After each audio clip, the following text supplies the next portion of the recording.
Good evening, everyone. Welcome to the Monday, September 26, 2022 Board of Selectmen meeting.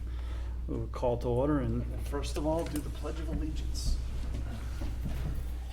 I pledge allegiance to the flag of the United States of America and to the republic for which it stands, one nation, under God, indivisible, with liberty and justice for all.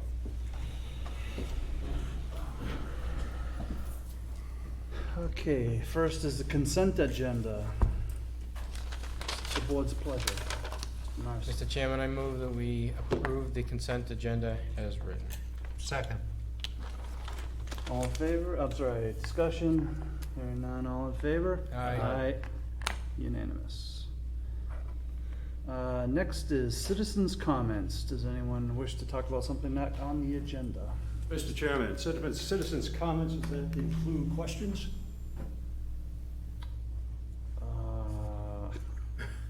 I have a question. I'm sure it does. Well, thank you. It's just things that aren't on the agenda. Yeah, as long as it's not on the agenda. No, I don't believe it is. Thank you. Thank you, Mr. Chairman, gentlemen. Good evening. I'd like to read to you from what is described or is identified as a walking tour of historic Dudley Hill. Mr. Clark, could you please introduce yourself? Oh, Richard Clark, 65 Airport Road. Thank you. This was not the first cemetery, but is one of the most interesting due to its location and monuments, walking along the narrow sidewalk. Well, we can't walk along the narrow sidewalk because there are these two orange mini Jersey barriers blocking off that sidewalk, which has been the case now for, I think we're going on a couple of years at least. I understood at one time there was a plan, or the beginnings of a plan, to do something about that. I don't know where that is, but I am going to ask this evening if you could inform me as to what the status of that plan might be, if there is in fact one. And my last question would be, when? Does anyone in the room have that answer? I refer that to the highway superintendent, Mr. Chairman. Thank you. So I actually met today with the traffic engineer from Ty and Bond at the Mason Road School. We're working on a submission for a Safe Routes to Schools grant. The grant application is due in the beginning of December. There's actually a webinar on Monday next week, and they're discussing the engineering proposals then and what the expectations are for those. So I'll be joining the engineer and the business manager from the school on that webinar next Monday morning. But to answer the question more directly, that grant program, the Safe Routes to Schools grant program, would be the intended medium to use for funding a project that would ultimately incorporate that. Because of the size and magnitude of the project, it would probably take several phases to reach that far, but it is something that's in the works or in the plans to do that. So the engineers reviewed the area near the Mason Road School, the high school, and the intersection at Ramshorn and the cemetery to kind of brainstorm and come up with different iterations of what that would look like in a just a conceptual form without a hard engineering drawing. So, but it is in the works. Thank you, I appreciate that. It's good to know that we have, or won't have, just a bridge going nowhere. We've got a sidewalk going nowhere presently. One other thought, though, that triggered something from Mr. Murray's comments. The sidewalk, as you're coming from Ramshorn, approaching the high school, if you will, along Dudley Oxford Road, is overgrown. It's not being maintained by anyone. I don't know whose property it is, if it's part of the golf course or not. But as you get closer to the school, the sidewalk is pretty clear. It's not as overgrown, if you will, and it's a little more user-friendly, so to speak. So I wonder if anyone happens to know, maybe Mr. Murray, whose responsibility that section is as you're coming off of Ramshorn? Is that the town's? It's pretty much overgrown. I mean, you've got a lot of grass growing, a lot of weeds growing through the asphalt. It's Jeff, do you have an idea? The highway department actually has a brush mower that's out on a regular basis throughout the year. with the exception of when there's snow on the ground. As soon as the snow's gone and right through until the snow flies, we pretty much have a regular route that he travels throughout the season to trim anything back within the town's right of way. So if there's any private property that has, that they have things that are overgrowing, if it's growing into the right of way and impeding, sidewalks, traffic, or obstructing views, we certainly go out and do trimming, but it's I think, as you're pretty well aware, there's a good amount of area around town that's rural and requires the use of the brush mower, and it's, by the time he makes the rounds, it's time to start all over again, so it's a continual process. Thank you, gentlemen. Thank you. Okay, public hearing, reduction of speed limit on Center Road to 25 miles per hour or 23 if allowable through Nichols College campus. So I have to open the public hearing. Open the public hearing at 6:40. Thank you. Yeah, better angle. Who do we have here from Chief? Thank you, Mr. Chairman. Good evening. There was a question about the possibility of reducing the speed. It's a 30-mile-per-hour zone area up there at the college, and especially with the raised crosswalks and things in there, there was a request made to see if we could lower the speed. So what we had done a few years back was the state had passed Chapter 90, Section 17C of the general laws that allowed cities and towns individually in thickly settled business districts in certain locations to lower the speeds from 30 down to 25 miles per hour. So I put that article forward to the town meeting. I believe that was back in 2016, I think it was. The town meeting accepted the article, and so we have approval with that speed limit reduction thing. So basically what this does, it allows the selectmen or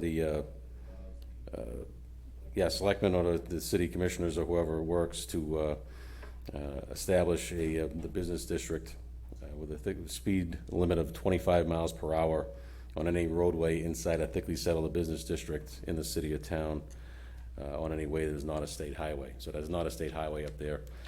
That's a local road, and it's within your authority to be able to authorize that speed limit. We do believe it's reasonable, especially with the presence of certainly all the students walking across the street up there, but yet again with the raised crosswalks, that's a unique feature on it than on any other street that we have in town. And so just trying to hope to get vehicles to slow down and not use those things as some kind of a ramp or anything else.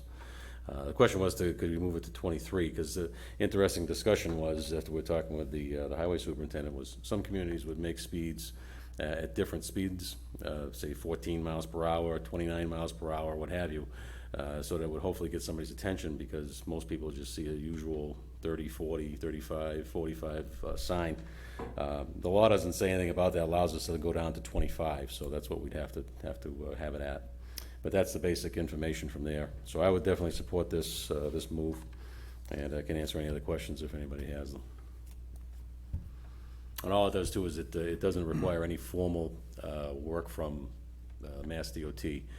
Simply it'll be the fact of when the votes are recorded here, a formal letter can be sent to the Mass Highway Department, and they can just receive the letter. They don't have to take any action. They don't have to approve it like had been done in some areas in the past. So they just need to be notified of it as part of the law, and that's all we really need to do.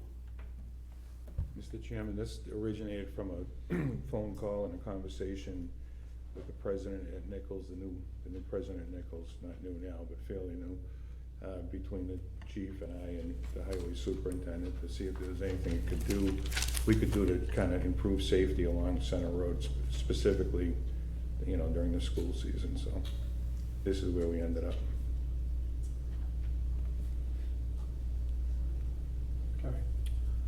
Chief, do we have any other areas in town that we haven't accepted this yet, so there are no other areas in town that are under this Section 17C, correct? I don't believe we have any specifically that we've done with this. The only thing it may do is, I know we have Mason Road, that's at 25 miles per hour.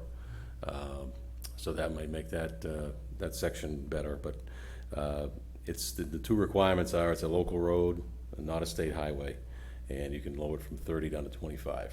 So we can certainly look at other places where it might be applicable. We may consider even like some sections, maybe like Oxford Avenue, or maybe parts of Schofield Ave, however we would like to do. Certainly there's different things you could look at, you know, to take this measure. But at least this is one thing where, again, we've got the request for it, and with the unique layout of that area, and especially the road features, it just makes sense to make it over like that. Do you have any other areas in mind? I ask that because I'm hesitant to do this just for one specific area based on a request. I don't want to appear that I won't finish that sentence. I just feel that if we're going to do this, we should do it for every area in town that needs it, not just one. Well, you can. I think it's you'd have to take a look at it as far as, is it reasonable in that particular location? So for example, let's take Schofield Ave for example. The town portion goes from the traffic light down to somewhere near Quick Stop or over in that area. Is 30 mile per hour reasonable over there, or would you lower it to 25? Well, we want to probably take a look at it because that road is wider. It's laid out differently than some of the other places in town. You don't have the same amount of pedestrian traffic that you do in certain locations. So I think you have to look at it on a case-by-case basis. The good thing is this law was passed, I believe it was 6 or 7 years ago. Then we accepted it as a town, and we really haven't had to take action on it because we haven't really had the request or the reason to look into a lot of other places. So I don't think there's really a need to do it on a blanket basis. Certainly if citizens or residents have questions and they'd like to have that area looked at, we can certainly do it. One of the things that we'd look at too is probably some of the same process that state uses of putting out the speed trailers and judging the 85th percentile of vehicles traveling in an area. So what that means is for the state to change a posting in many locations for speed, they have traffic surveys done over a period of time, and they make a determination as far as what's approximately the 85th percentile of vehicles speed in that particular area. So they determine that if whatever 85% of the cars are traveling at, we believe that's a safe speed and a safe rate as it goes through. So that's been used in several locations where we've looked at things over the years as far as should we change speed limits on certain streets, even Airport Road or a few of the other ones that we've had. And so we look at what's the 85th percentile and would the state support lowering that speed limit down to 30 or down to below that speed. And most of the vehicles we found have been traveling either at that or in excess of whatever the road is currently at. So those are some of the things that we would consider as we're looking into these things. I just think this area, not simply because of the request, but when you look at the volume of pedestrian traffic in the area and the unique features of those raised crosswalks, makes it a unique situation. So we're really talking about doing a stretch between the, I think like the four corners and down to like the end of the campus type thing. I don't think it's going to be for the whole street. So, Chief, are those raised crosswalks or intentional speed bumps? They're raised crosswalks, so that's what it is. It's that feature to basically to slow vehicles down. So I think they call them a shoulder. Speed table. That's what it's called, a speed table. So they made it where certain crosswalks are. They raised them so that vehicles as they're traveling will go up and down over these. So they'll naturally have to slow speeds. And so it is one of those unique features that doesn't exist in really any other roads that we have in town. Thank you. Thank you.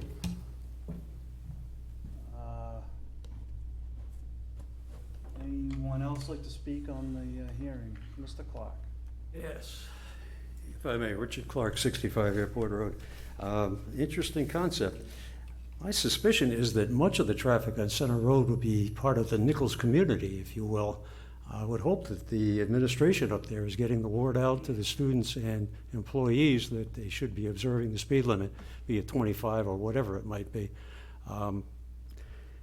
I know they don't necessarily adhere to the speed limit when they get to Airport Road, but hopefully they get to establish some good habits on Center Road. Curious, the question here is 25 or 23 if allowable. What is it that we're looking at specifically? Is it 25 the chief is advocating for, or are we looking at 23? I do like the idea of, 14 instead of 15, 29 instead of 30, because I'm firmly of the opinion that people in town are so used to seeing posted speed limits that they pay no attention to them at all. As an alternative, it might be move some of the signs just to kind of surprise them a little bit, or put these odd numbers on there so that they get a little bit of attention, a little bit of awareness, because again, the speed limit on Airport Road is 30 miles an hour, but, So I think there was a question in there, and you. yeah, asked the why- question was, is it Chief already 25 or 23? Chief already answered that question. It was just a number, like you said, to jump out at people, but the law says we can go to 25.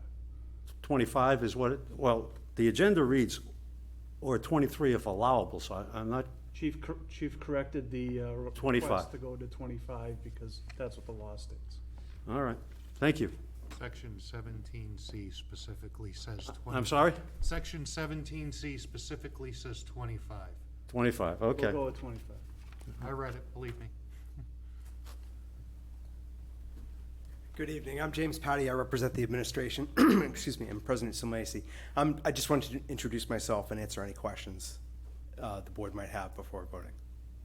Okay. Anyone have any questions for the administration? Mr. Chairman, if I may, I'd like to ask the gentleman if the Nichols community has been made aware of the issue in terms of the speeding on Center Road, and what is being done to try to encourage enforcement, or at least a compliance I with the can law? answer that question as well. Certainly, that's why I'm here. That's why we're trying to get this ordinance passed, to send a signal not only to members of the existing Nichols community, but to those parents and prospective students who might consider Nichols, who are coming to campus for the first time. And I think putting up a sign with a reduced speed limit would send that message that they're on the campus and to slow down, if only to prevent damage from their vehicles, or to their vehicles from going over the speed bumps.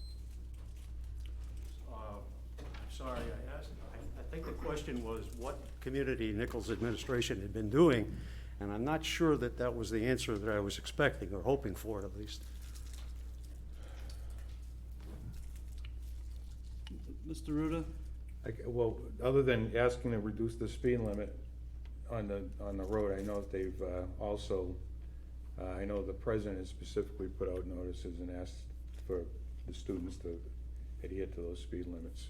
He said that in the meeting with the highway superintendent and the police chief and I.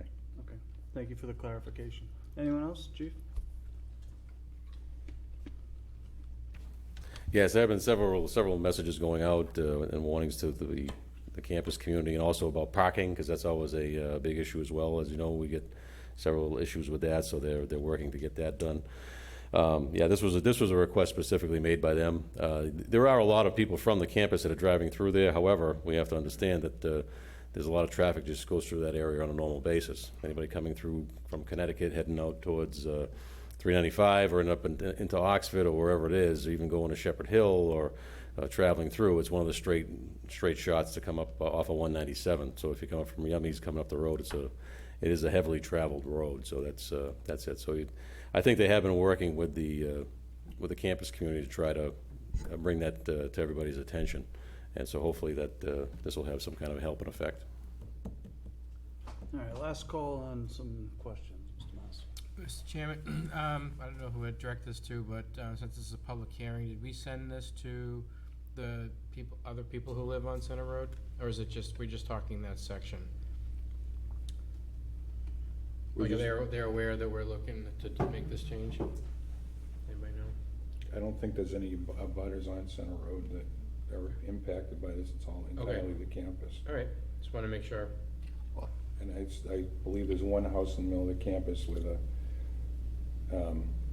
president's office has already spoken to about Right. speed issue. Okay. Well, if we're going to do it, as the chief said, from the four corners through the campus, there are a number of homes from the four corners before the campus. And I think Mr. Martin, That's kind of what I was, yeah, whatever I was going with that, just.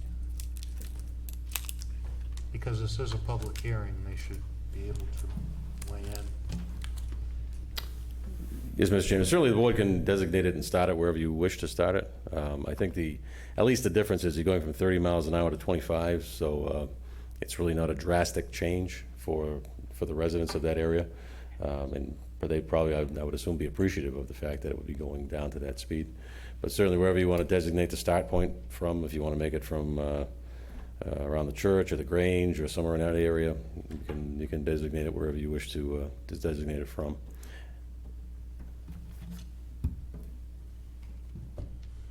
Any other questions, comments, requests?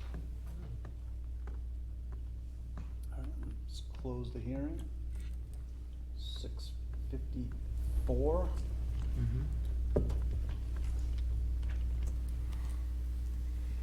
Town administrator, you looking for a motion? I'm looking for a vote to approve with an effective date and take any action relative thereto. Pleasure of the board. Question. What effective date is Nichols and/or police chief looking for? Well, we certainly don't have anything specific in mind, but if you wish to make it 30 days so that people can get sufficient notice and it can be posted in newspapers and proper public notification can go out on it, I think that would be reasonable.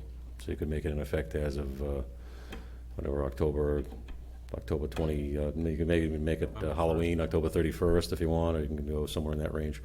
I think a 30-day notice would be sufficient, and we can make sure we publicize it as much as we can. Jeff, you have these in stock, or is this like a 9-month lead time? I would have to order the All right, so let's determine get back to an implementation date based on communication and receiving the new sign. Mr. Chairman, I move that we approve the recommendation from the police chief and highway superintendent to reduce the speed limit on Center Road pursuant to Mass General Law, Chapter 90, Section 17C, reduced to 25 miles an hour with an effective date based on when the affected parties can be notified and proper signage comes in. Second. Discussion? Could we do it 30 days after notification, an effective date? What if we don't have the sign? Gotta figure out the sign, if we can get him. So we need to figure out when we're gonna get the sign. I just, where my hesitation is, we put up the sign and boom, light switch. We go from whatever it was to what it is now. That's why I didn't say 30 days, though. Just let everybody talk about it and decide on a date. Certainly publicize it long before the sign goes up. That's what I'm thinking.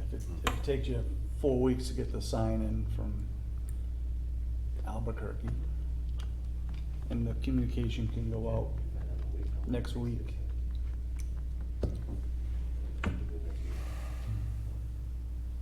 How about, so the sign, listen, all of a sudden it gets overnighted to us by accident. It would be at least 30 days after communication. Is that That's fair? good. At least 30 days after That's okay. communication and receipt of the sign. Yes.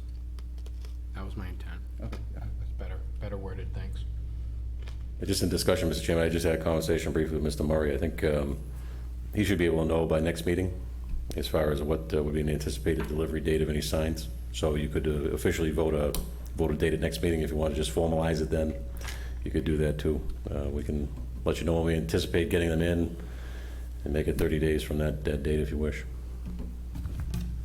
Mr. Chairman, I'd be more comfortable to do it, have our I's dotted, our T's crossed, but whatever the board feels. What's the board's pleasure? It's already a motion, Mr. Sorry, Chairman. all right. We've had discussion. Give me a second. Oh, Mark's the second. You second. Any care to amend the language from the original motion? Yeah, what way you worded it. All right. Do you have the language?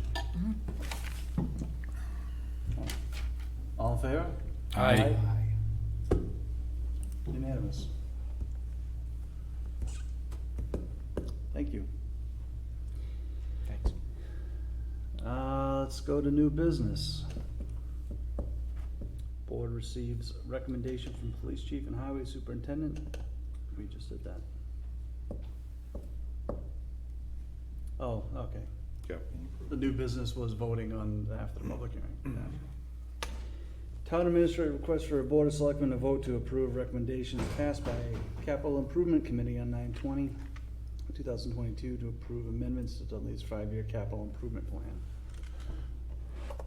Mr. Chairman, and everyone in the drive, everyone will see in tonight's agenda packet a memo, I sent it out earlier for everybody to take a look at, that shows the different amendments that the Capital Improvement Committee voted on September 20th during a joint meeting with the FAA. They heard requests from the highway superintendent, town planner, fire chief, and me, and I did it on behalf of the police department relative to proposed amendments to Dudley's 5-year capital improvement plan. And based on the information provided in the deliberation that took place at the meeting, the Capital Improvement Committee voted to recommend that the following projects, which are also outlined on the memo, be approved by the Board of Selectmen and added to the town of Dudley's 5-year capital improvement plan. Those projects include police digital radios, which is funded by a grant for FY23, fire digital radios, which would be funded, proposed funding would be through ARPA. The ADA plan, based on the ADA report, the town will seek $60,000 in grant funding for compliance, and that will be, again, through a grant if we're successful in getting it. There's been a quick turnaround time. Money is becoming available, so we've added these to the plan and would like to, get it onto the 5-year capital improvement so that an administrative oversight doesn't delay or stop us from taking advantage of any money that might be available. It also includes our 2 road betterments that will be brought up again in the fall, at the fall special town meeting, that were carried over from the spring. That's Misty Meadow. And we have a $237,000 price tag on that. Tobin Drive with a $401,000 price tag. We have a grant that was received for $141,995 with a town match of $35,499, which has already been budgeted for the Carpenter Dam remediation project. We've spoken a lot about that. The Brandon Mill Race Bridge, we propose to fund that through Chapter 90, at least the demolition portion of that, at a cost of $178,500. The Airport Road Shared Streets and Spaces Grant, which is pending in the amount of $176,894. The Dudley Southbridge repaving that I believe Jeff spoke about a little bit at the last meeting. Chapter 90 will pay for 4,200 feet of additional repaving on Dudley Southbridge Road. That's part of the town's ongoing infrastructure improvement plan at the highway department. And then the town planner will seek a source of funding up to $100,000 to update the town's master plan in FY23. It's an enormous price tag. We would be seeking grant funding to do that. The urgency behind trying to do this, if we were to find, because it's certainly not going to come out of our operational budget, but if we were able to identify a source of funding that we could use towards that updating that master plan is the key, and it's critical for us to be able to even apply for and successfully get any grants such as recreational parks, that sort of thing, open space. So those are the things that we've added to. The Capital Improvement Committee has asked the Board of Selectmen to approve to add to the 5-year town's capital improvement plan. So that's what I'm asking for tonight.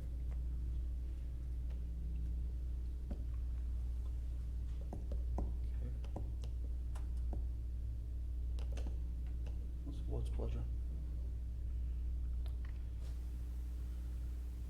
Mr. Chairman, I move that we approve the recommendations passed by the Capital Improvement Committee on September 20th, 2022 to approve amendments to Dudley's 5-year capital improvement plan and and update the town's capital improvement plan accordingly, or take any other action relative thereto. Second. Discussion. Since I'm on capital improvement, do I vote again? There's no, yeah, that would be fine. There'd be no conflict. All right, discussion? All in favor? Aye. Unanimous.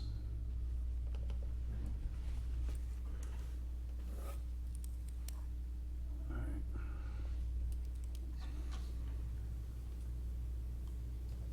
Treasurer Collector Bond Council, vote to approve the law firm of Coppola and Coppola for tax title work for the upcoming year. Mr. Chairman, as the treasurer's coming up to speak about that, I just wanted to let the board know that Mark Terry is reviewing that policy along with the few other HR policies that we had in his queue, and we're just waiting for that to turn back around. He had 1 or 2 suggested edits before we vote to approve that.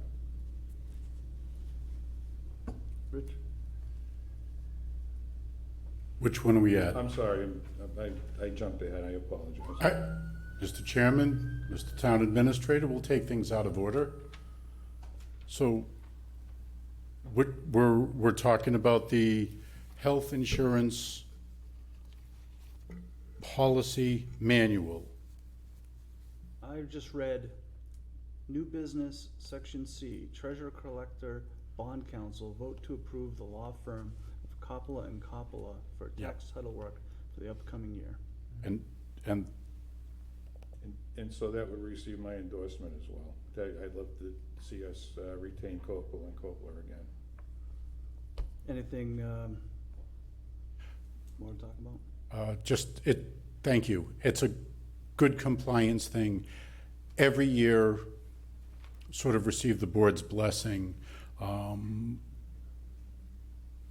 Where do I start? Tax title attorney goes through and provides work specifically and only, well, I shouldn't say only, generally to the treasurer collector office.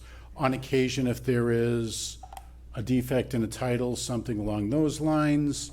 For the assessor, she's been copied on some things. You know how things work. At one point, you're going to have a bill that comes into question. Well, who owned it? Who owned it? How was it apportioned?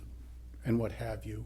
A great deal of what is paid comes back. There's a tax title revolving account. So at the end of the day, we have some money invested in a tax taking, which is recoverable. It's recoverable when it is paid. So that money gets used again. If it's a foreclosure decree, that cost is sort of put off to the side almost as a cost to carry. So it's self-sustaining. It's compliance. I'll be 100% honest. We want to make sure that we do things well. It's not used frivolously. It's used only as needed. Things work well. The land court is very deliberate in what they do, so it's not, let's hurry up and get it there and get a judgment.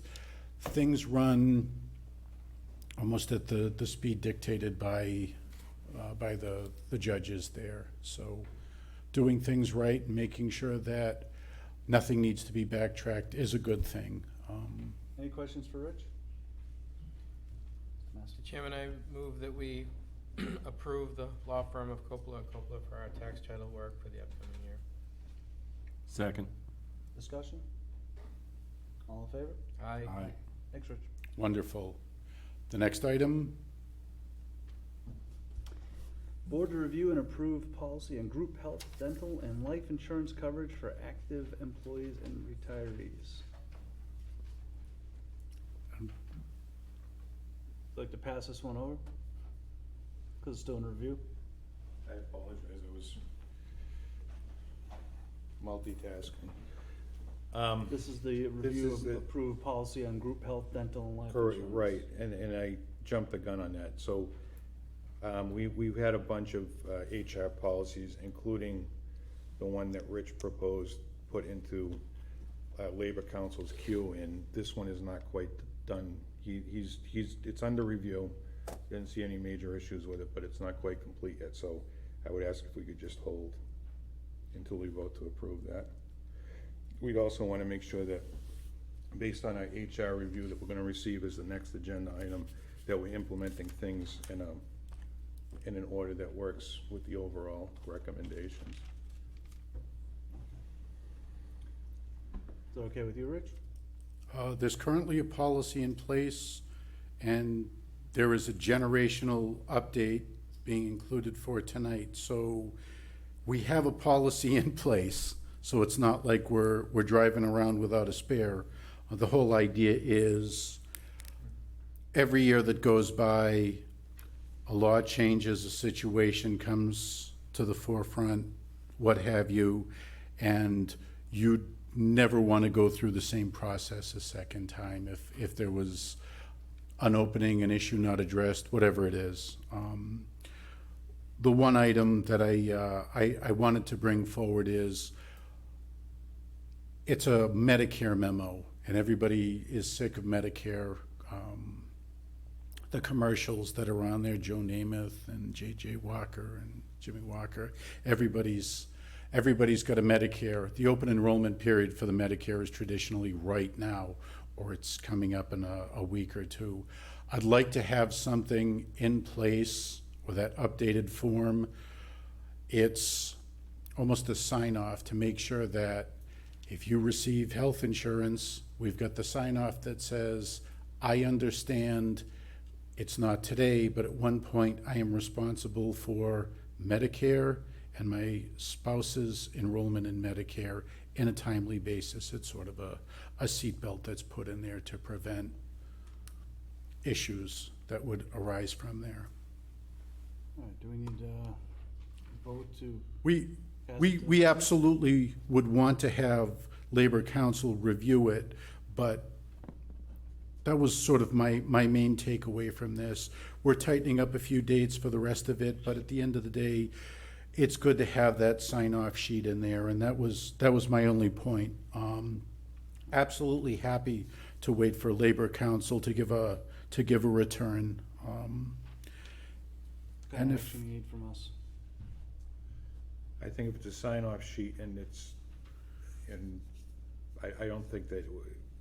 Again, that's a if we're going policy. to review the policy with additional information to come, I would be happy to receive a complete package. I wanted to, if there was one takeaway from the submission that I wanted to highlight. Just looking for Timely. procedural.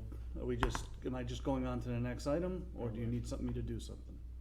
I don't believe you need. Bluntly. I'm asking for the board to take no action at this point. I think we've accomplished that. All right, on to the next action. Thanks, Rich. Nope. Mr. Chairman, if I may, Yes. I'm warmed up now, never shut me up. Under the consent agenda, I think we may have a Scribner's error.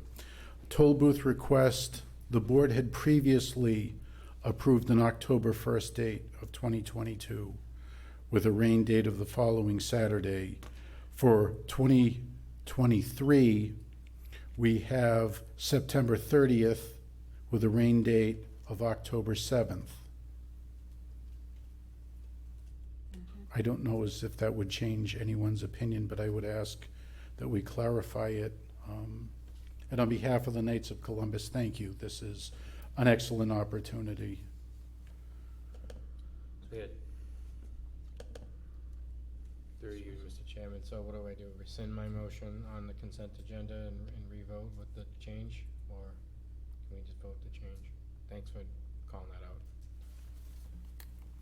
I think we'd probably have to, you don't have to rescind, I would just move that if the Scrivener's error was something that obviously unforeseen when the agenda was made up, you could just revote it. We'll do that. Mr. Chairman, I move that we approve the toll booth request for the Knights of Columbus, Saturday, October 1st, 2022 from 9 a.m. to noon, and Saturday, September 30th, 2023 from 9 a.m. to noon, with a rain date of October 7th, 2023. Second. Discussion? Hearing none. All in favor? Aye. Aye. Unanimous. Thanks, Rich. And Thank you. one other item, Mr. Chairman, and I appreciate the patience everyone has.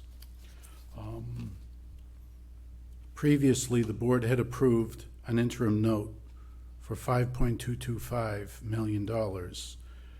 Excuse me, the authorization for the 5.225. We had an interim note for 4.0 million, and it was increased to 4.6 million. So we don't need a vote for anything.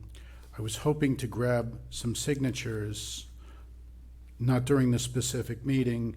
No action needs to be taken other than if we could get these memorialized on camera, in that your town clerk is not here. All right, so Rich, it went from, we approved 5.2 at a previous town. Yeah, so we'll start there. This is the SRF loan. The board approved 5.225. It was blue in the face reading that two-page motion. The interim note was for a lesser amount. We have increased the interim loan to a higher amount, but not the full 5.225. So we had the full measure to spend judiciously. The first portion came in at 4.0. Additional work is being performed. We need to go to the higher limit of 4.6. A new limit, A new limit. which doesn't exceed the original approval. You are correct. So we're just I can even understand that. much appreciated. So the first one we signed goes away, and this replaces it, correct? Your authorization remains in place. 5.225, nothing changes that. The interim loan was at 4.0, will be superseded by 4.6. Okay, 4.0 goes away, now it's 4.6 is the total. It's not 4 plus 4.6, it's 4.6. Just wanted that memorialized on camera, It's not 9 now. Right? just so folks understand we're not spending 8.6. 4 signatures if you will. Mr. Chairman, while you're doing the signatures, I'm going to get the next agenda item set up. Absolutely.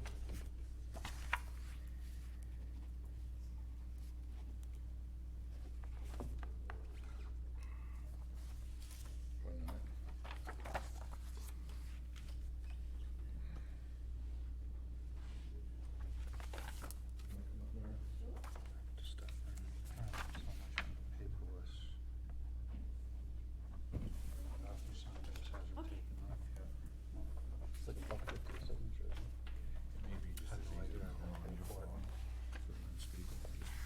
Yeah, I think so. Let me just grab my phone.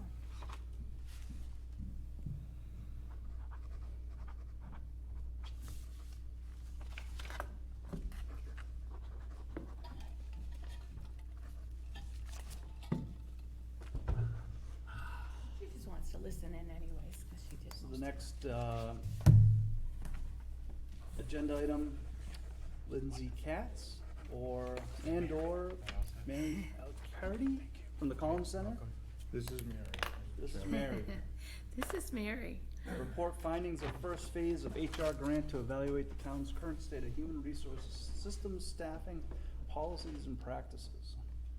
Well, Mr. Chairman, while Mary's calling Lindsay to listen in, because they both worked on this grant, I'll refresh the board's memory. You recall, over the last 6 months or so, the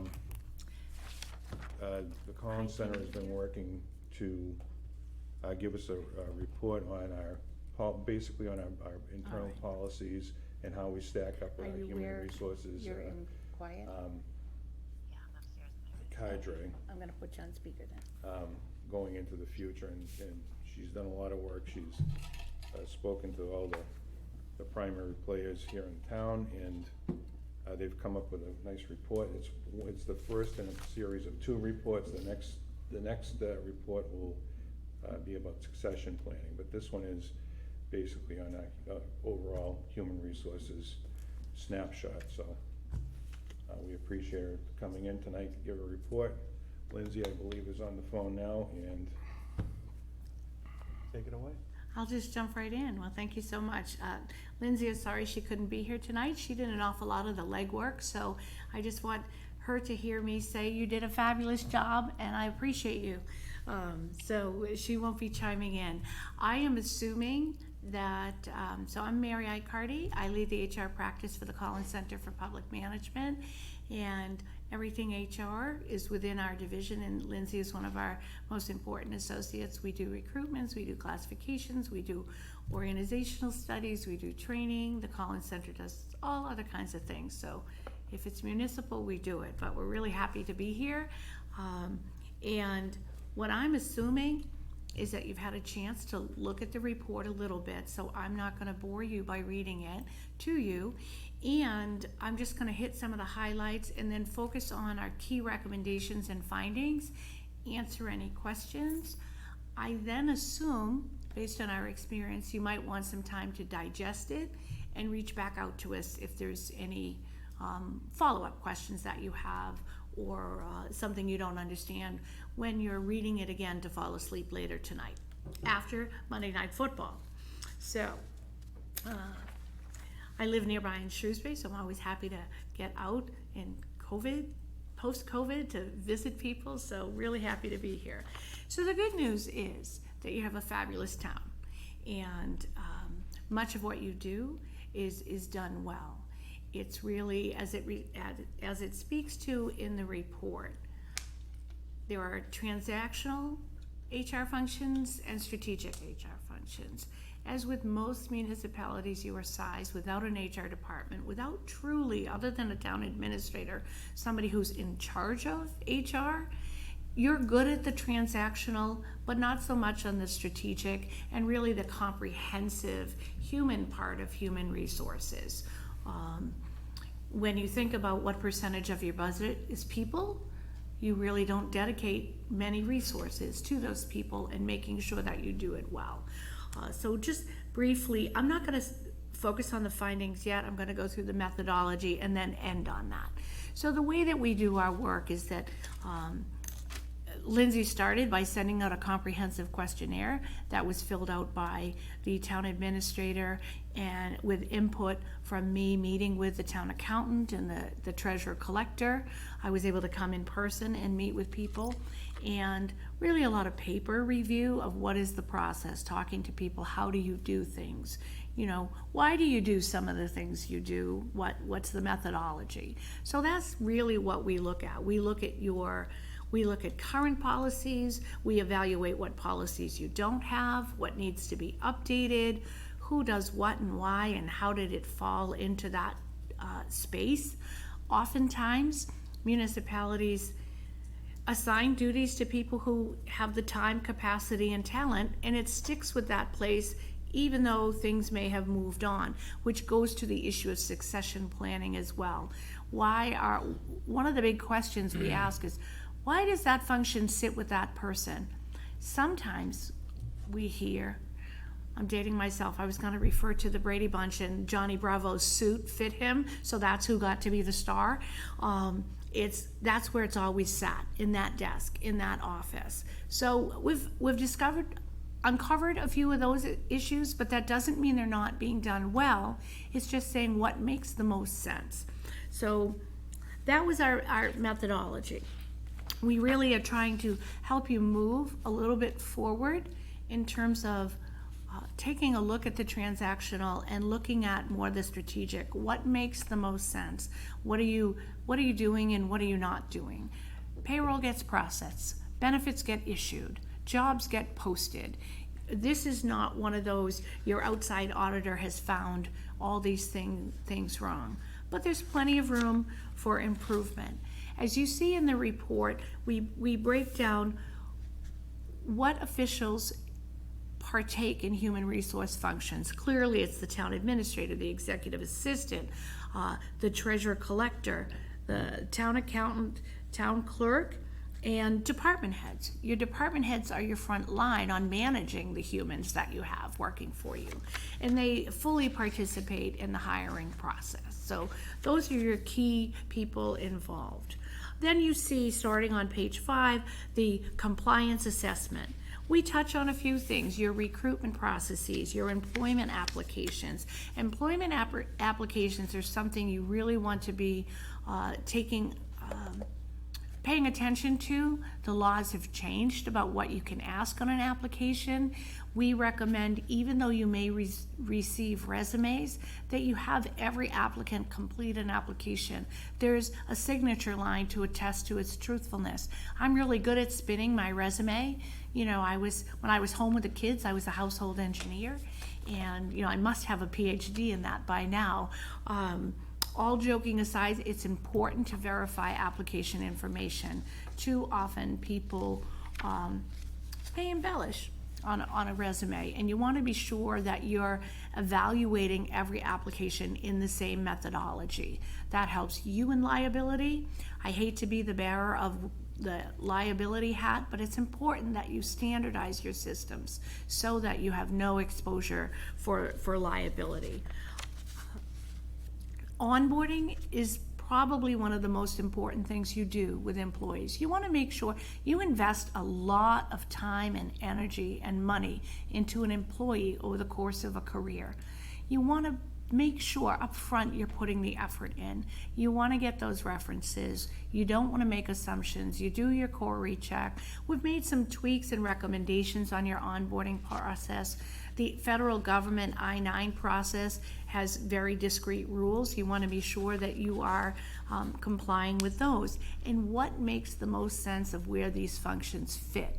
That's another part that we took some note of.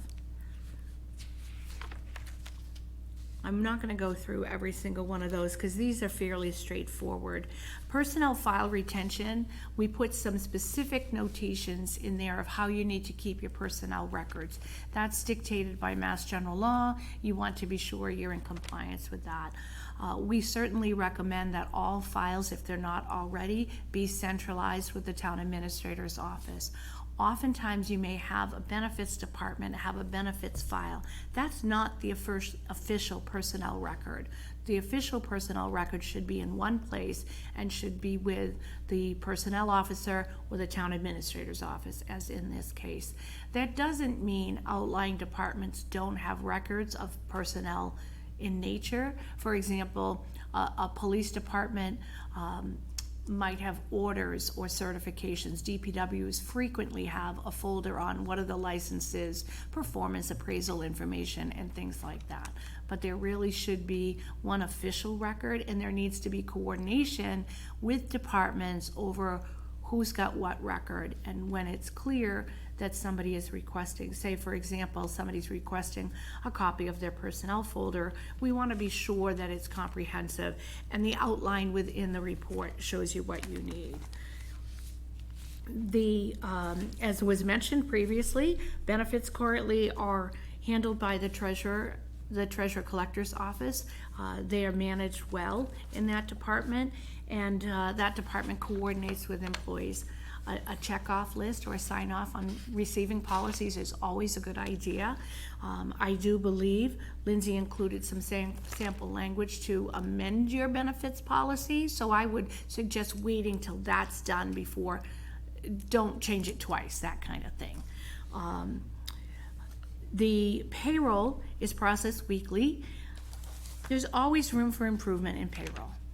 We tend to be very paper heavy in municipal world. I can file my taxes online.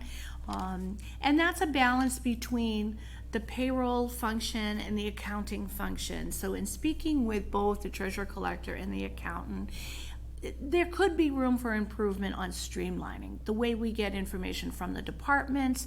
Can we automate some of it? There's an awful lot of paper. So that's really a consensus working group to say, how can we streamline? How can we improve this? We're not coming in here saying you have to do A, B, C, but you really need to look at, do you need to pass around every slip of paper from the department to accounting to treasury to the town administrator? The same thing with leave administration. So there really should be a way that we organize and manage leave approval. The town could be much improved on technology with HR being on a web page. And I think that's because you don't have one central place where it sits. So if you have, and when you get to the recommendations, obviously, we're recommending that you create that role of somebody who is in charge of it. And that would really help you serve your employees better and potential employees. The demographics of our society and our area of the Commonwealth are making it harder and harder to recruit people. And if somebody goes to your webpage and they can't find anything of substance to say, well, what's it going to be like to work there? We really need to improve the presence on technology. And again, I mentioned leave. That's one of the big ones. Leave is managed inconsistently across departments. What is the how do you get approval for a leave? Who gets to decide it? How is it managed? How is it tracked? So we don't believe that you're using your software well enough on some of these things. Now, it takes a lot to update the software and start fresh, so we recommend maybe you start with a date certain and move forward. Excuse me. Training. You can always do better with training. The town has not done sufficient training, even on things like discrimination training.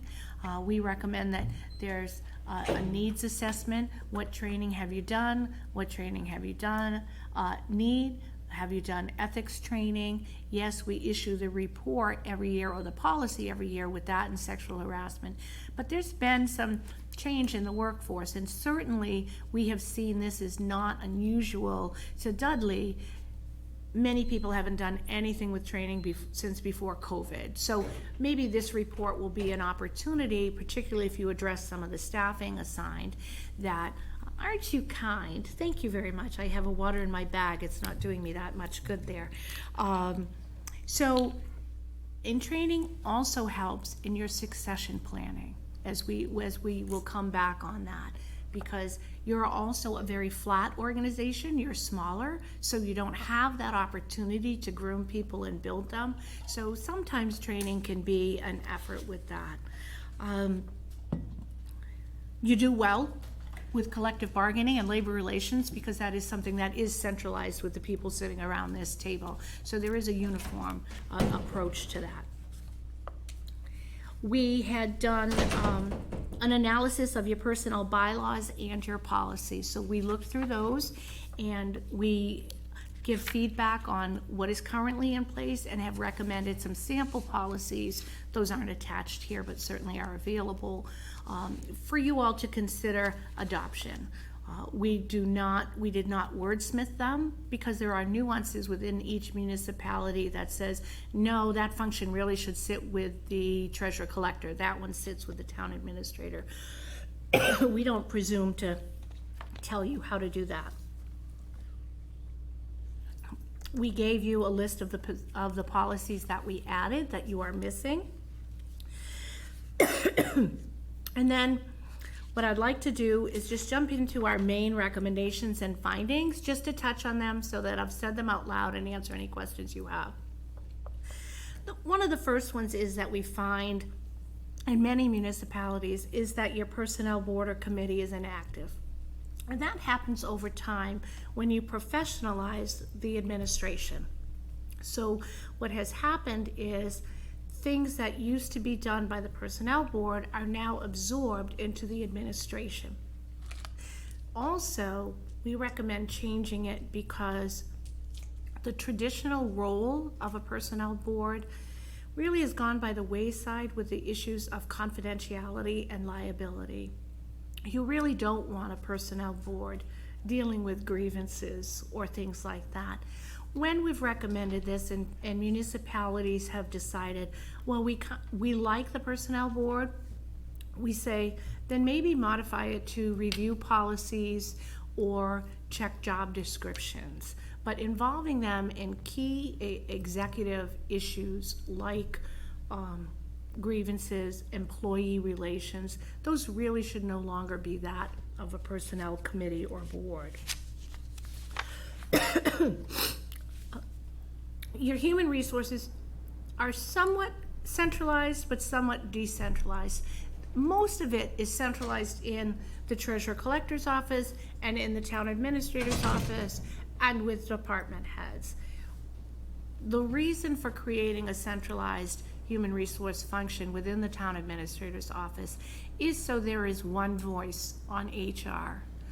Employees and policies should be uniformly addressed and administered, whether it be collective bargaining agreements, policies, the way we keep personnel files.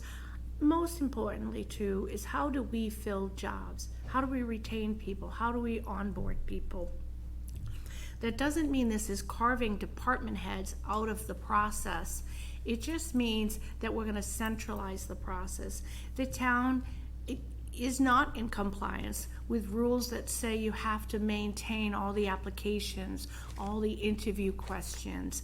It's been, depending on the department and the circumstance, there's not been a universal process of this is who posts the jobs, this is who collects the resume, this is who ensures we're not discriminating.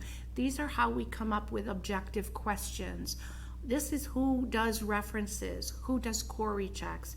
The employment and the application and onboarding process is where you have the most opportunity for liability. Let me just put it that way.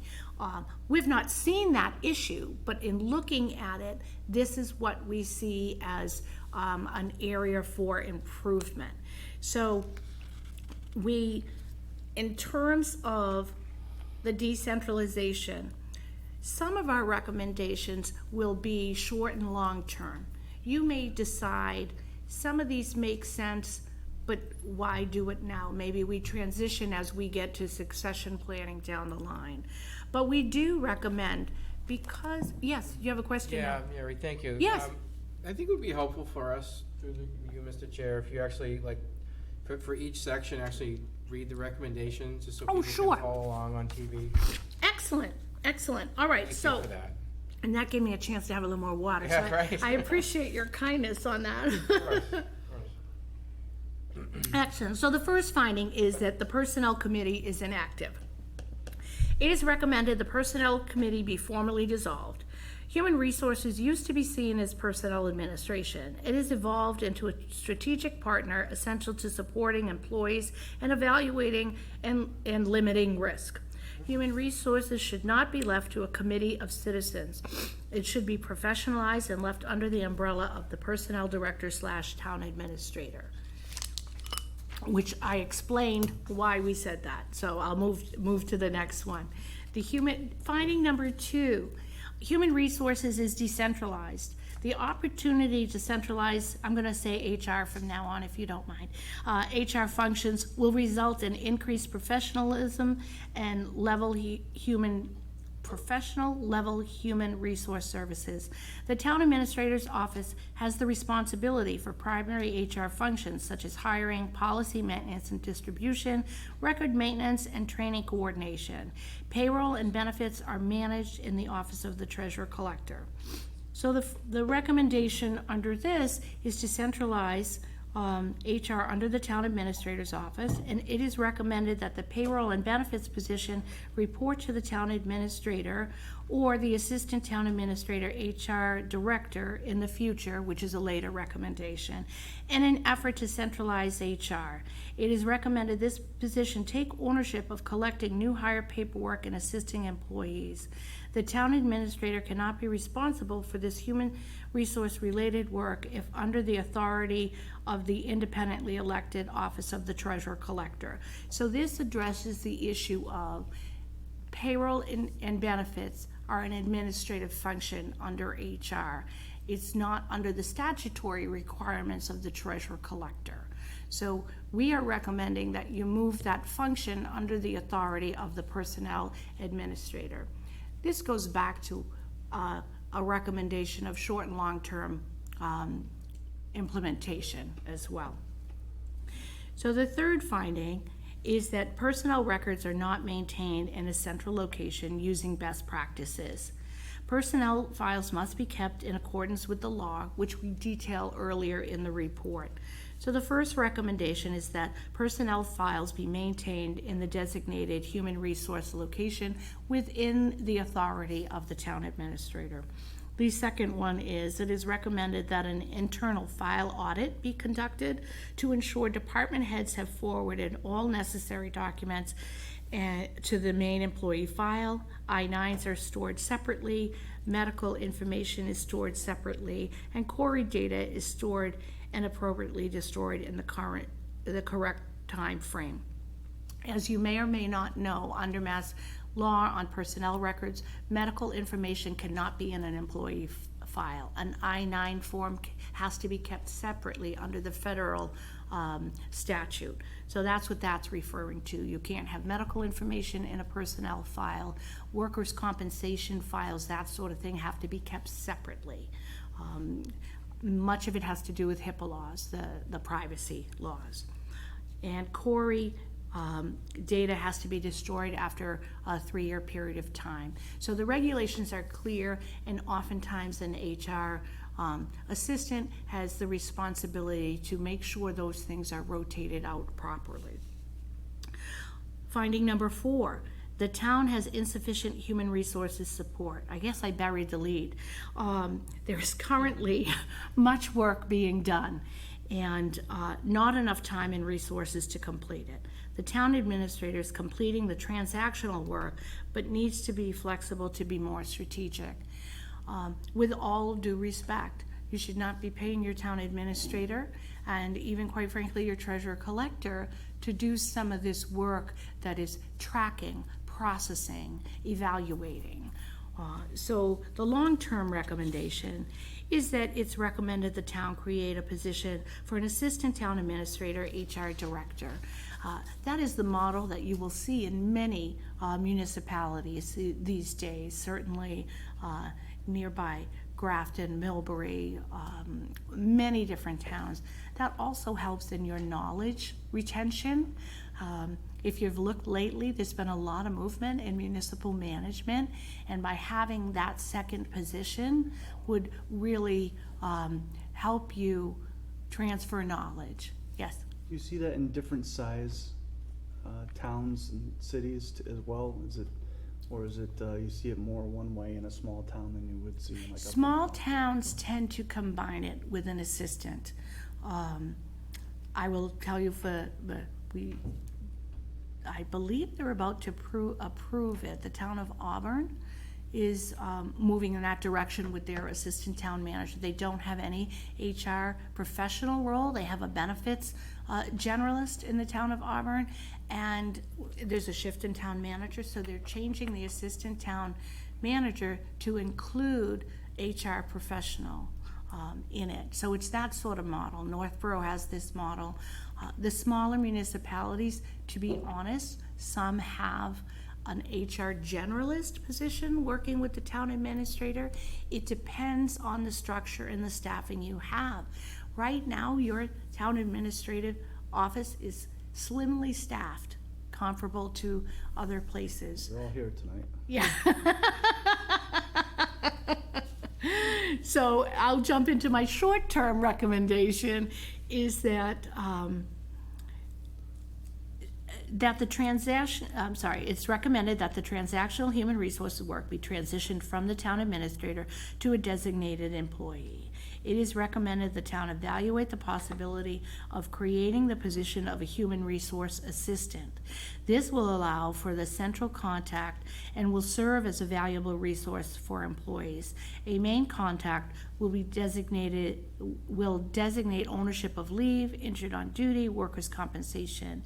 It will give the town administrator the opportunity to be proactive with the strategic HR resources. What we mean and what we have seen, it depends on what you want to do. We often see you have an executive assistant who does much of the support currently on HR issues, but if you put these duties with that position, you're going to fail and you will lose the opportunity to have more administrative support. So it really is a decision for you all to make. whether you're gonna go with a long-term, can you afford and does it make sense to create an assistant town administrator, HR director? Or do you use what we've done in other towns where there's been a key executive assistant who does the postings, receives resume? They typically name that person as an HR assistant and then hire more clerical administrative support to fill that void or carve that piece of work that is being done by the executive assistant. It's always awkward to talk about people when they're watching or hearing, but you've got some decision points to make, and a lot of it, quite frankly, is financial. Do you have the capacity? What makes the most sense? Does it make sense to shift some HR duties to the executive assistant and create maybe even a part-time administrative clerical job? You've got to evaluate those job descriptions, the work that you're looking to get done, and what makes the most sense for you, both short-term and long-term. So then finding number 5 is the town does not have all the human resource policies it should, and we reference the comments we made on the current policies, and we list the adoption of more formal policies listed here: criminal and sexual offender records information, the Equal Pay Act for Massachusetts, fraud and theft prevention, health insurance portability. You don't have a formal HIPAA policy, and if you do, it needs to be updated. Health insurance, I-9, insurance benefits, political activity, the Pregnant Workers Fairness Act, recruitment and selection, a reference policy. You don't have a formal reference policy, which can cause you some liability. If you don't have, it's fine to have department heads do references, but do we have a policy? Do we say what questions you have to ask? We don't document them right now. We should be documenting them. A separation from service policy, wage and hour policies, whistleblower protection, workplace injuries, and workplace safety.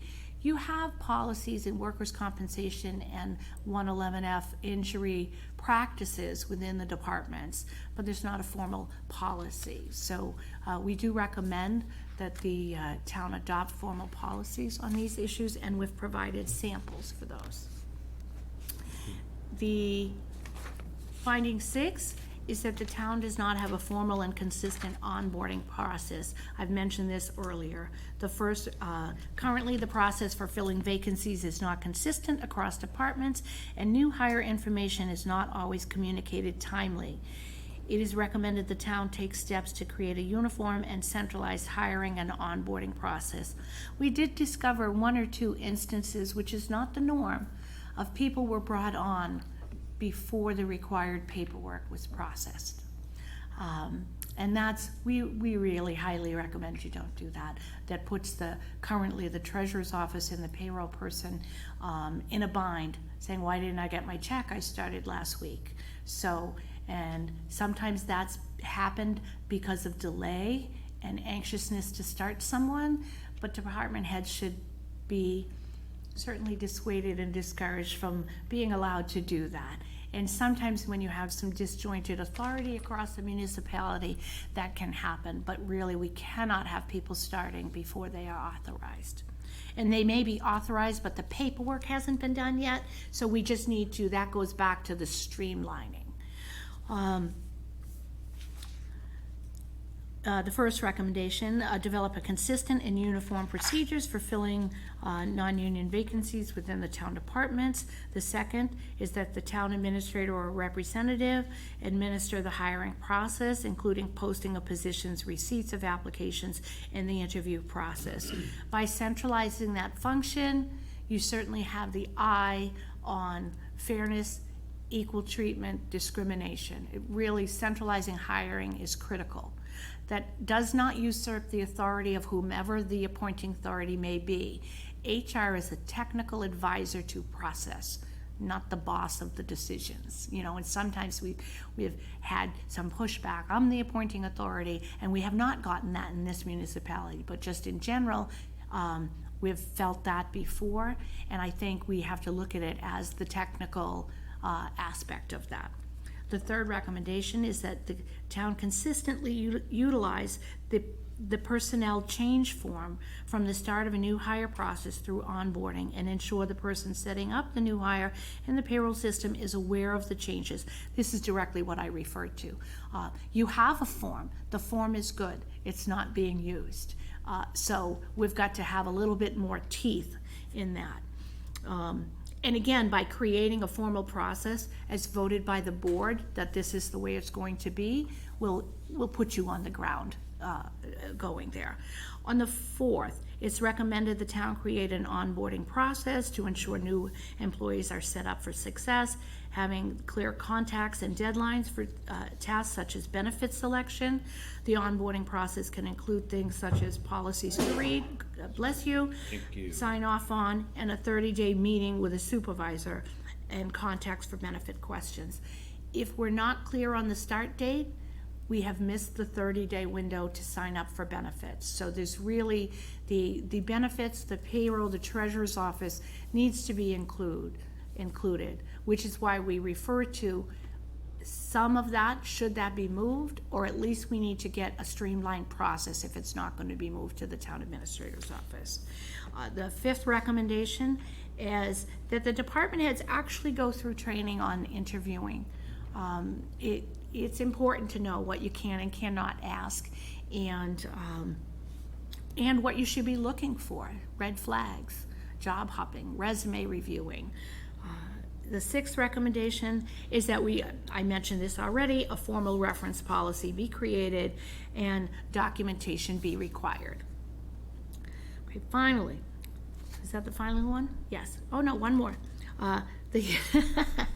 The town does not have sufficient training program. The town has had an opportunity to increase training.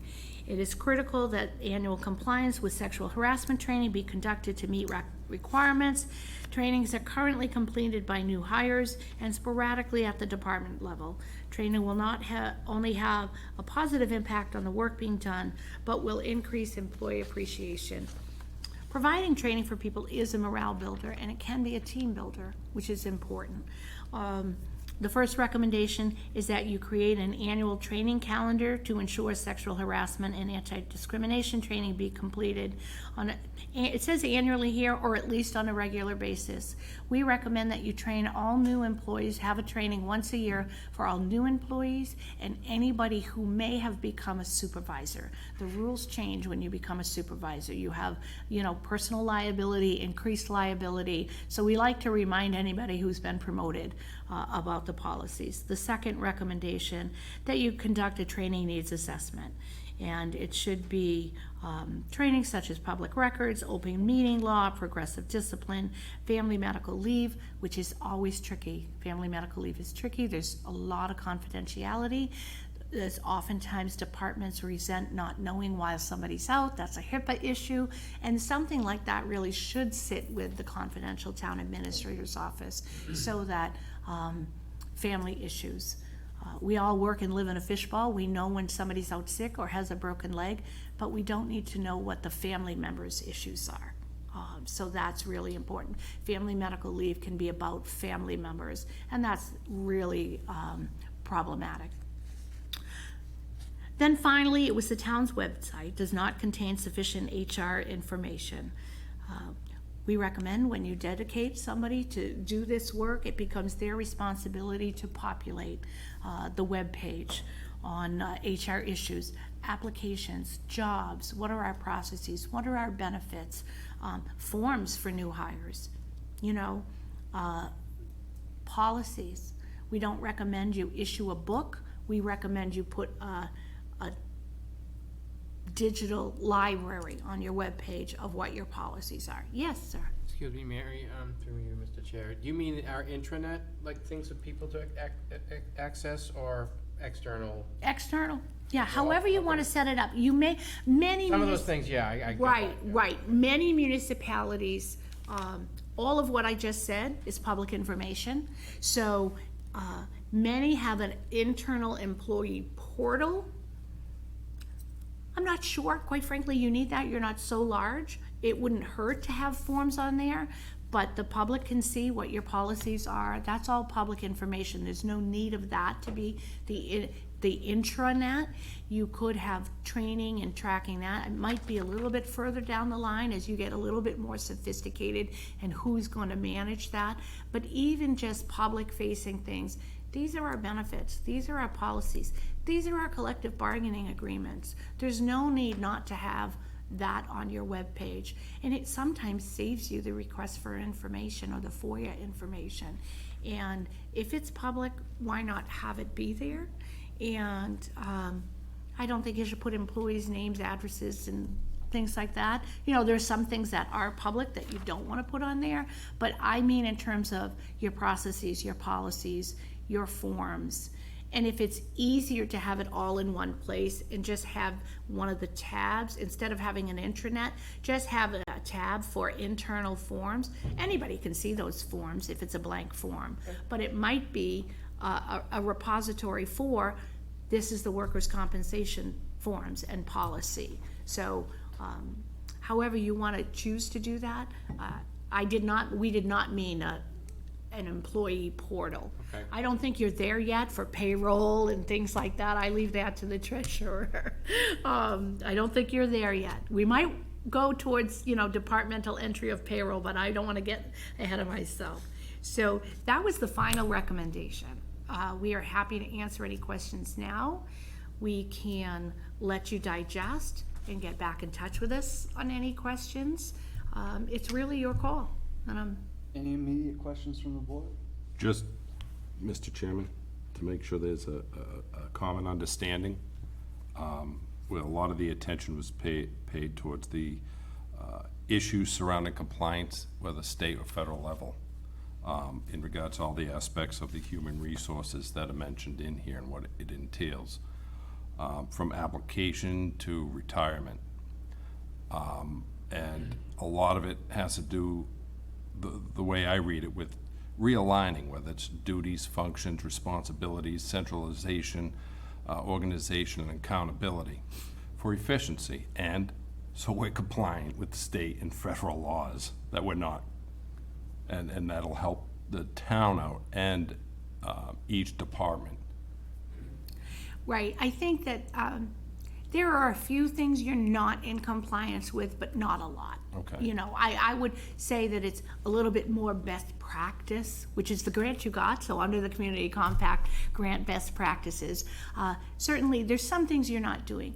It is not illegal not to have a reference form. It's a best practice. Starting somebody before you've got all the paperwork, it's not a best practice, so long, and you do have 30 days to get somebody on board, it's not a best practice. So we've seen no evidence of anybody hiring somebody who's been wrong, or it's just really, we want to limit your risk. And so many of those, yes, you need a whistleblower policy, you don't have one. I guess that's non-compliant, not illegal. So I would use a little bit non-compliance than failing.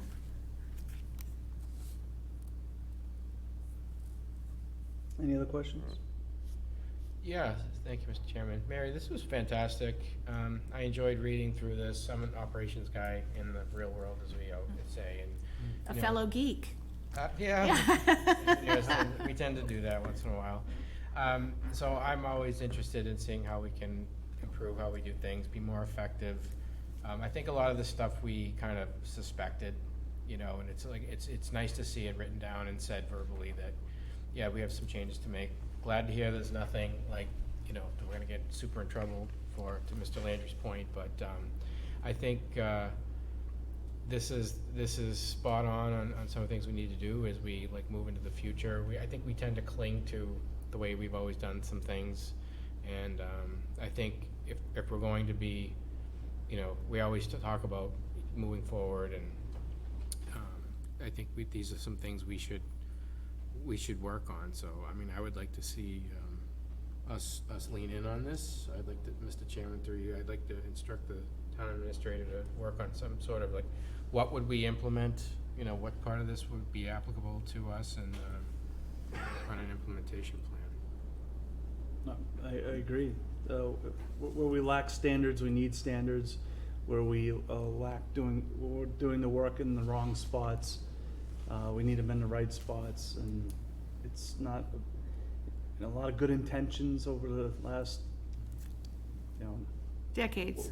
there's a rock that says the year on it, right? But, a lot of good intentions, and, someone not intentionally doing things the wrong way. Yeah. So how do we evolve? This isn't a revolutionary thing. We're not scrapping it all and starting over. It's where do we put in things in place that we need to put in place, and correct some issues that are that need to be corrected. Yeah, So standard business operational improvement, right? I won't bore you with my. Is there a standard? Yes, no. If not, why not? We won't do that today. Any other? Rich? Yeah? Rich, question from the crowd. Good evening. Mr. Chairman, this looks wonderful. I have not had a chance to review it. I would love to review what you've all had the opportunity to review. Happy to move the ball forward again. I think everybody's in agreement. It's good to have someone go through and do the review and to see where we can improve. Very glad to hear that we're not part of a sinking ship or anything like that. But I'd love to be able to review that and provide any feedback. Just as a side note, Mary recognized me as she came in. We've crossed paths a few times, specifically for this, but also she's done work for the Mass Collectors Treasurers Association. So giving her kudos, she makes the rounds. She is sharing a great deal of knowledge, and every presentation she's made, including this one, has been wonderful. So good asset to have. Yes. Listen, you give me enough money, I'll say anything, right, Mary? Thank you for laughing, but all joking aside, she's one of the professionals that the Mass Collectors Treasurers Association turns to for such things, so it's a good authority. Okay, thank you. So next actions? From what Mr. Marcy said, he was suggesting that I start working out an implementation plan according to the, That's what I'd like to see. So do we need one of those report. votes accepting the? I think it would probably be a good idea to have a vote to accept and direct.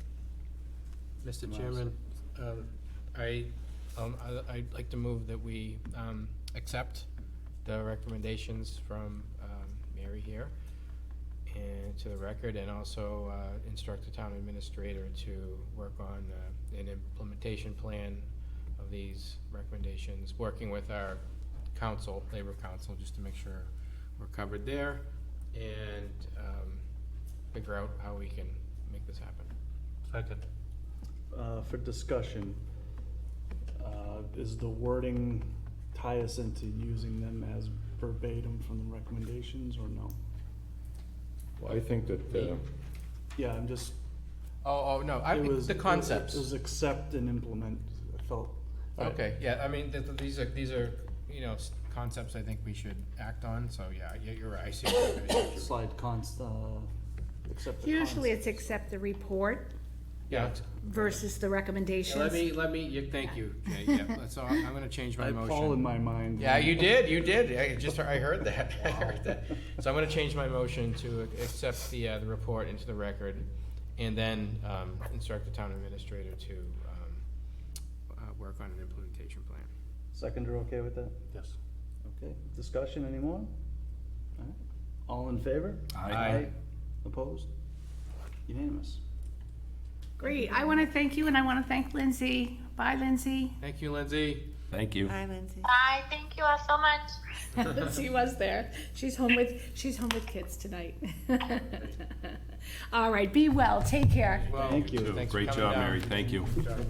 And thank you for the water, that was very kind. And now for a brief town administrator's report. A brief one, huh? It just says brief. It says brief right there. The word brief exists in the document. It's like I planned it that way. Let's go.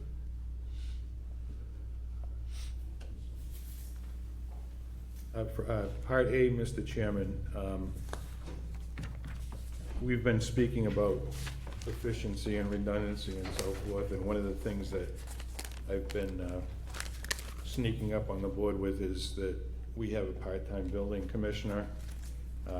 I know probably Mr. Marcy was on the board at the time when he, and remembers the issue that we had finding another building commissioner when Nelson agreed to come over part-time from Sturbridge and help us out, and he continues to do that job and do it well. We now have an opportunity to train up someone who has a history of working construction, has a CSO, and is offering to stepping forward to become a local inspector to help the building inspector out. Certainly, we're gonna need another set of eyes when Stevens Mill begins their full construction schedule in February of this coming year. And Nelson went on vacation over the past week. We have to hire, so we had a hard time finding someone to fill in, for that week that he's gonna be gone. So it makes all the sense in the world for the town to send Jeff Murray to get his local inspector's certification. The cost is, it's a $400 investment that the town would make in sending Jeff every Friday to get that certification. Small money, almost not measurable in comparison to what we would get in return, and how the town would benefit to have a full-time employee on who could back up our part-time building commissioner. So I'm asking the board to appoint Jeff as a provisional local inspector, which is required for him to continue with the training. Mr. Marcy. Thank you. I think this is a fantastic idea to have like backup there. My question is to Jeff, like, you're all right with this, and this is good for you? Yeah. So, actually, I had the opportunity, I've had a CSL for probably in excess of 35 years, so I had an opportunity to receive the training. I spoke with John about it, and he agreed that it would be a good idea to have a full-time employee that's a backup to the inspector, so. Awesome, thanks. There's no conflicts, this is all. I'm working with Labor Council. If he may have to file with the town clerk with special status, and we'd have to make sure that we worked out a way to pay him so it wasn't double dipping, but we're on it. All right. Good, but there's no conflict now, so. Good. Excellent. Mr. Marcy. Mr. Chairman, I move that we take the town administrator's recommendation to appoint Jeff Murray to the position of provisional local inspector while he completes school to be certified as a local inspector to provide backup support and assistance to the building commissioner, effective September 1st, 2022. That'd be Jeff Murray. I second. Discussion? Hearing none, all in favor? Aye. Opposed? Unanimous. Thanks, Jeff. Thank you. Mr. Chairman, item B is already in the OneDrive. I think I put it in this past week. It's draft policies that were contained under finding 5 in the HR report that we just listened to. They've been sent to Mark Terry already for initial legal review, and he sent them back marked up, and they're in your folders. Mhm. So I'm not asking you to take any action. If you want more time to digest those policies and read through them, that's fine. So But the yellow was his markups? correct. Or his office's markups in some cases. So that, I'm just drawing your attention to that, and we'll put it on the next agenda for action. And then item C, we're not gonna do that tonight. I think it's gonna take too long. So I'd like to just put the draft articles in everyone's, the draft warrant in everyone's OneDrive for you to review. I sent it off to the town council today to start looking them over. They're separated this year by planning articles, which is basically a lot of zoning amendments. That hearing's been posted, so the planning board would generally make the recommendation on those articles. The FAA recommendations are separated, and there's a few Board of Selectmen articles that we would go through, so that's drafted up, and we'll definitely hear more about that. The only difference is that this year, because of the ARPA money that we infused, we agreed to infuse in May, there's no supplemental budget for us to go through, so we're good. They're basically all articles on the warrant with no supplemental budget.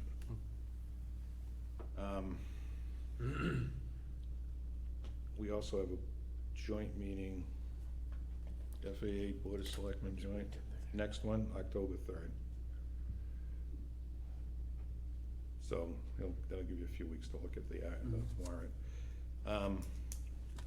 Also, we got something today, and without getting into the details, because I didn't read it completely, but National Grid is trying to do some public awareness campaign about the price of electricity, which is forecasted to go through the roof, and some programs that they have in place are attempting to get into place to help people within the communities. They sent something out, the community liaison sent out something today. I perused it. I'd like to put it up on the website, and anything that could help people offset the cost of electricity, I'd like to put up on the website, put it on social media and that sort of thing, or ask Joy to do it. But that'll also be, that's in the weekly correspondence, I believe, in the OneDrive as well, just so you're aware of it. And that's all I have for tonight. All right, thank you. Any old business? No. Departmental communication. We got one special action item, Highway Superintendent, update on Brandon Road, Mill, Race, and Bridge. Which is the standing agenda item, Mr. Chairman. Oh, okay. Jeff, why don't you start, since I already read it.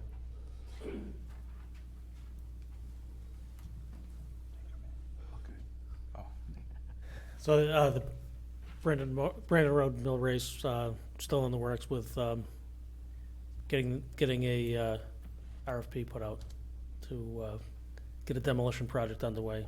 Other than that, beginning on either the 6th or 7th of October, we'll be milling the Dudley Southbridge Road from Route 31 towards Center Road or Dudley Hill area, and it's about 4,200 feet of roadway that'll be milled and then resurfaced. So that'll be beginning within. We should have it paved within a couple of weeks. The week of the holiday will be when the paving happens. Thanksgiving? Excuse me? Thanksgiving? Columbus. No, the Columbus Day holiday. So we're also preparing for winter with getting set up with the liquid de-icing equipment. We've prepared an area behind the highway garage in beginning stages of getting that set up. We're also setting up the spreader equipment for Sanders with GPS, a GPS-based system that will allow us to monitor more closely what we're using. I had put in a call back in August to the supplier for the road salt, and we haven't gotten the new contracted prices, but I expect, as with everything else, that there'll be a substantial increase with that, which we did realize already a substantial cost increase last year. So that's pretty much it. Thank you. Any questions, Jeff? Fire Chief? Good. Chief?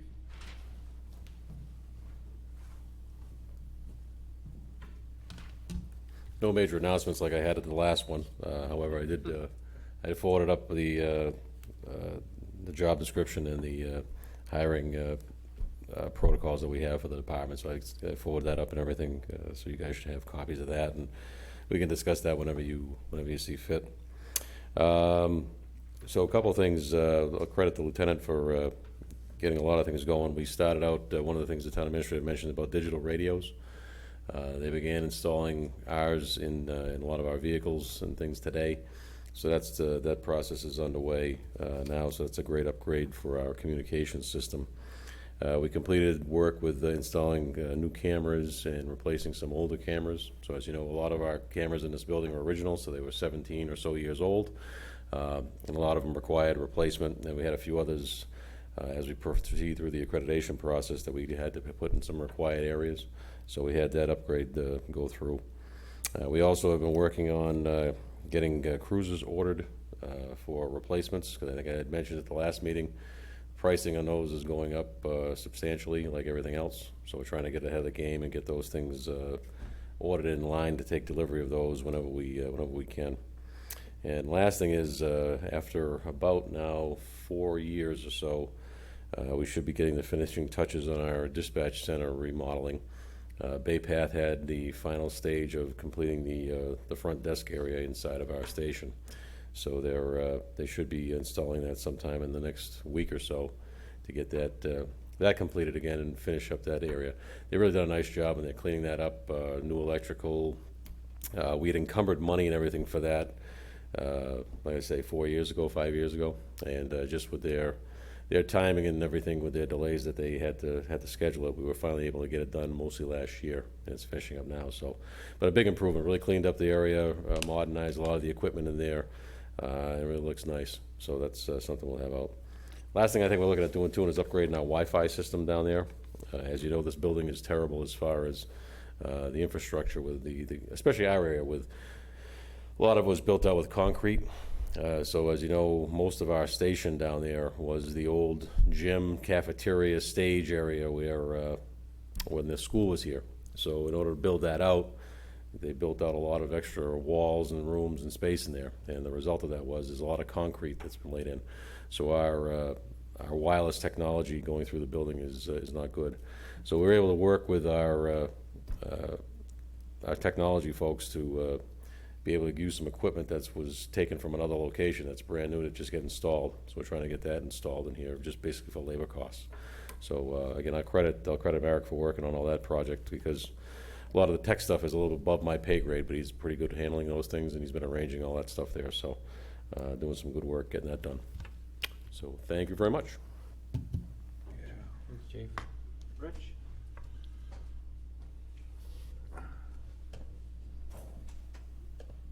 Good evening. One final time, thank you. Apple Fest, October 1st. Collector in the town of Dudley always has tickets. They are going fast. I sold a handful of them today, so fingers crossed. And for everybody's benefit, we'd like to make that as successful as the Strawberry Festival. It's going to require a little bit. Again, the Knights of Columbus are going to have their toll booth October 1st. I appreciate that. On behalf of the Knights of Columbus, thank you. Have to thank the chief last time. Officer Ferreira set things up, and couldn't have been nicer. So things are well. Right now, no bills are due. There's a handful of demand bills for previous year collections, so my fan club hasn't risen by too many. Look to see those things in the newspaper. Other than that, status quo. Appreciate your time tonight. Thank you. Thanks, Rich. Thanks. All right. Board member comments. Mr. Chairman, I'd just like to say what an outstanding job Mary and Lindsay did. Their hard work paid off in that great report that Mary went over with us, and it was definitely an educational process and an eye-opener. And I look forward to streamlining and making everything that we can happen. Thank you. Thank you. I wanted to shine a light on something. I wish the representative from Nichols was still here to take this back home. Perhaps Mr. Ruda could communicate this. But I noticed in last week's Webster Times, it appears, according to the Webster Town Administrator, that the town has been talking with Nichols College about sitting in a hotel over there. You'd think they might want to do that in Dudley. As Mr. Marcy says often, assume positive intent. Perhaps there is something in the works. Perhaps, but I'm hoping we can get a discussion going with Nichols College, because it would make sense if they were going to have a hotel for parents, that they'd want them near the school and not 10, 15 minutes away, so. That's all I've got. Mr. Marcy. Thank you, Mr. Chairman. I just want to echo Mr. Landry's comments. I thought that was, a long time coming. I know that a lot of work went into that. Mary and Lindsay did a great job. Thank you to everybody who participated in that, from the town hall, all the department heads. Just another example of how we're trying to improve, like, how we operate and make it a better experience for our employees, and just how we do business. Thanks. To back that up, it's like, what we don't want to do is just, get our paperwork in order and then operate in the same manner as we have in the past. So it's going to be important to create a system that works for everybody. So that'll be part of the implementation. When you talk about training, you talk about development, you talk about all that stuff, it really highlights how, the two most important people in the town are the people who live in a town and the people that work for the town. And, they deserve development plans, they deserve, 30-day conversations. I like doing 30, 60, 90 on onboarding. But onboarding is more about, it's as culture as much as process. So we really need to get there. Great point on the culture. That's all I have. It's the board's pleasure. Motion to adjourn, Mr. Chairman? Do we do the Second. fire chief? Yeah, he did. Wave me off. Motion to adjourn. Second. Discussion? All in favor? Aye. Aye. Aye. Yes, thank you. Thank you, everybody.